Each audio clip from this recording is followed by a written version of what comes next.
Bonjour. Quand je regarde le monde à travers les nouvelles, les documentaires, etc., je réalise que nous ne voyons qu'une infime partie de la souffrance qui existe sur cette planète. Les médias, souvent financés par des fonds gouvernementaux ou des intérêts particuliers, ne parviennent pas à nous offrir une vision complète et équilibrée de la réalité. Parfois, ils sont même biaisés, ce qui nous éloigne encore plus de la vérité. Pourtant, la souffrance dans le monde est plus grande que jamais. Dans ma vie, j'ai été témoin de situations qui m'ont profondément marqué. Par exemple, la manière dont les Haïtiens sont traités dans les batailles en République dominicaine. On les appelle les sans-papiers. Mais ce terme ne rend pas justice à leur réalité. Il est choquant de constater qu'aujourd'hui encore, des êtres humains sont traités comme des animaux, voire pire, car même les animaux sont parfois mieux considérés dans notre société. Cette réalité m'a poussé à créer cette vidéo pour inviter à une réflexion profonde sur l'état du monde. Réfléchir sérieusement nous permet de recentrer notre cœur et nos priorités. Ma réflexion est influencée par un cadeau précieux que j'ai reçu dans ma vie, la foi chrétienne. C'est pourquoi je vous propose cette réflexion sur le sujet « Les malheurs terrestres endurés par les hommes ne sont pas des chantipans pour leurs méfaits personnels. Mais alors, pourquoi la souffrance? La souffrance est une réalité universelle qui interroge l'humanité depuis ses origines. Pourquoi les hommes endurent-ils des épreuves, des maladies, des deuils, des injustices?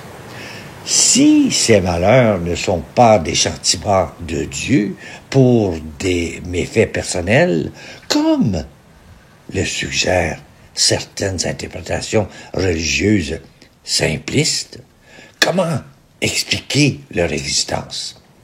Cette question touche au cœur de la condition humaine et appelle une réflexion profonde, nourrie par la philosophie, la théologie et l'expérience spirituelle de plusieurs sur la planète.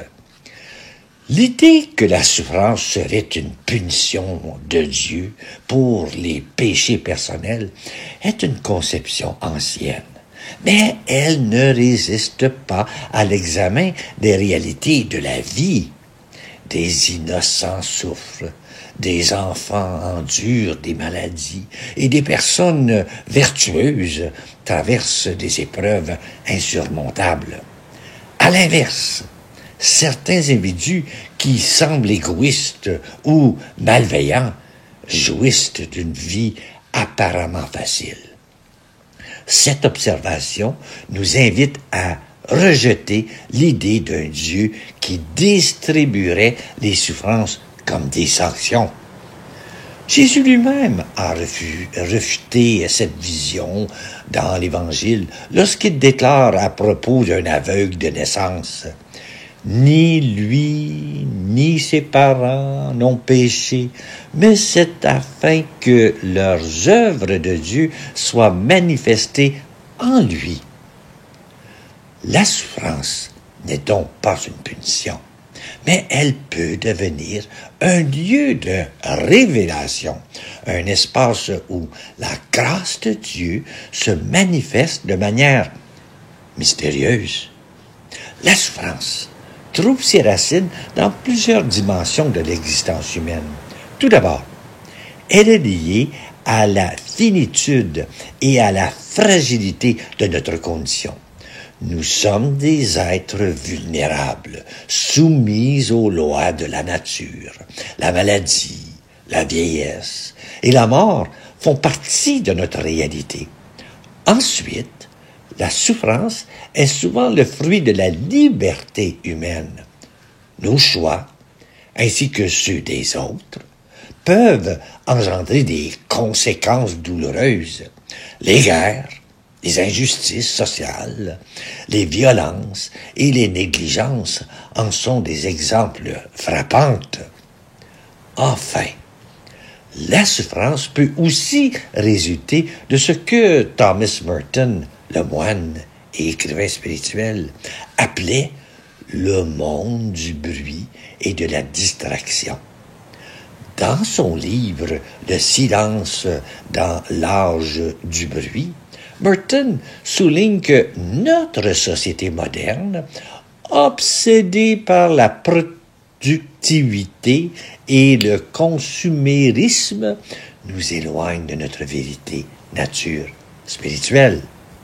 Cette déconnexion intérieure peut engendrer une souffrance profonde, un sentiment de vide et d'aliénation. Si la souffrance n'est pas une punition, quel sens peut-elle avoir?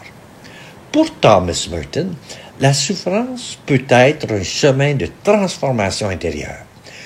Dans la nuit privée d'étoiles, il écrit « La souffrance est le lieu où l'homme apprend à se connaître lui-même, où il découvre sa vulnérabilité et sa dépendance à l'égard de Dieu. La souffrance nous rappelle que nous ne sommes pas tout-puissants, qu'il existe une réalité plus grande que nous et qu'elle nous invite à l'humilité et à l'ouverture. La souffrance peut aussi être une école de compassion. En traversant nos propres épreuves, nous devenons capables de comprendre et de partager la douleur des autres. Elle nous pousse à agir, à construire un monde plus juste et plus solidaire, où l'on cherche à souligner la souffrance plutôt qu'à l'ignorer.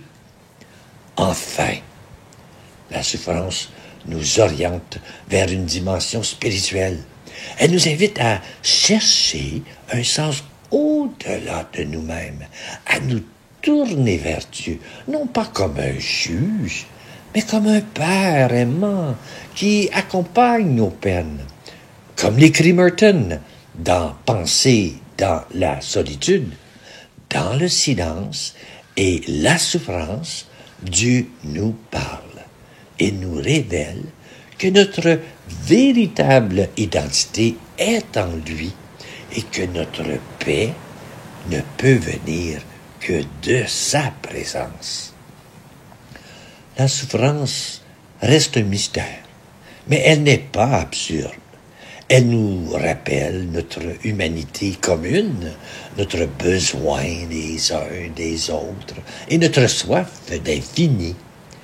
Elle nous invite à grandir en amour, en compassion et en espérance. Comme Thomas Merton l'a si bien exprimé, la souffrance peut être un passage vers une lumière plus grande, une lumière qui ne supprime pas la douleur, mais qui lui donne un sens.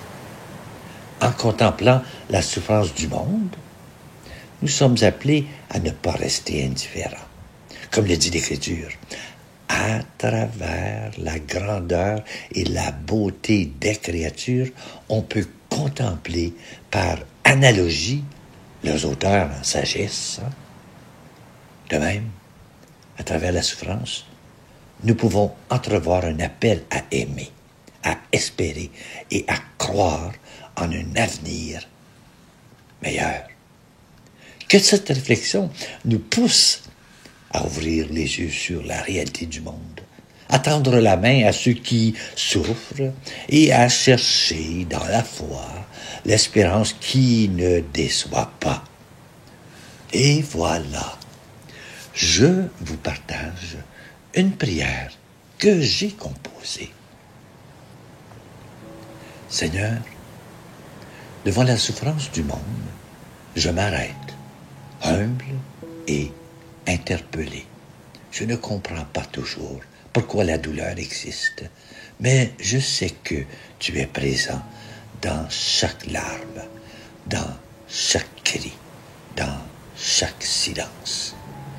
Donne-moi la force de ne pas détourner le regard, le courage de tendre la main à ceux qui souffrent et la sagesse de croire que, même dans la nuit la plus sombre, tu es là et que tu transformes toute douleur en grâce, toute épreuve en lumière.